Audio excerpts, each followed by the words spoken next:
大家好，我是曹卫东。今年两会期间我们海军代表给我讲了一个新闻，或者是一条好消息他说这个全军第一座就是零碳的营房已经在我们西沙的永兴岛上实现了。因为当年就是西沙岛上就是这个永兴岛上建跑道的时候，就是飞机能够降落跑道的时候呢，机场的时候呢，竣工了，然后我参加了。当时呢，我们这个从北京就是去的这些参加竣工典礼的人呢，是住在他们的营房里边。那个时候营房是砖瓦水泥这样的结构。那在西沙，也就是永兴岛，包括南沙它都是高湿、高温、高盐。所谓高温，大家可想而知就是温度很高。因为我们从北京去的时候，比如说还穿着这个呢制服或者是棉衣，但是到那儿呢，你必须穿短袖了。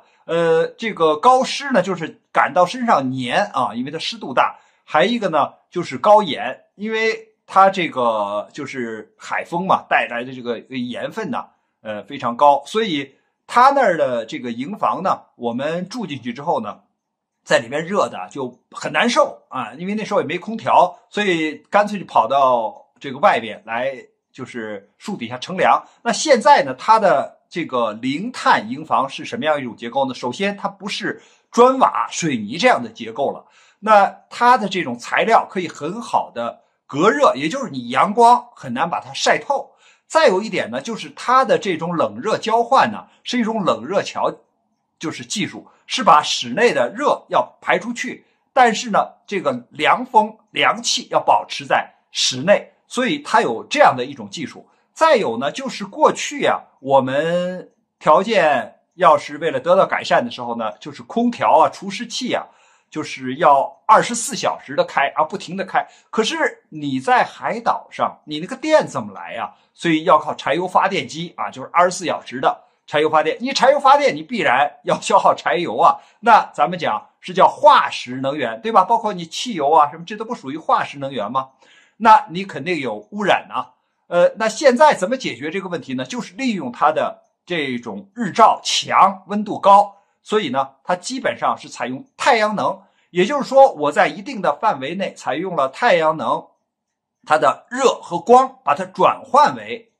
就是我们比如说空调或者是除湿器的这个能源，包括我们这个利用它的热来解决我们生活上，比如说战士洗澡它这个热水等等一些问题，都是通过这种就是不要这个化石能源的这样的设备。所以你看，当就是我们由海军后勤部就是研发的这套设备给我们西沙的这些官兵使用之后呢，比如说这个500平米的这么一个建筑2层楼，那么能住一个排的人员，也就30人左右。那它这个环境呢，完全根本就不用这个柴油发电机了，完全可以就是利用太阳能或相关的这些能源来保证他们的这些生活的就是使用的热电等等就可以完全解决了。所以它达到了就是这个零碳这样一个指标因为在军队里边它要强调作战，这个一般的是很少提及你的这种碳的这个排放的这个标准你比如说美军，它现在这个碳排放量是非常巨大的因为它是作战的部队，所以它不考虑这个。而我们现在已经在考虑这个问题了，因为无论西沙南沙，它的这个资源就是这个如果过多的人去参观，过多的人在那居住，它就会破坏生态环境。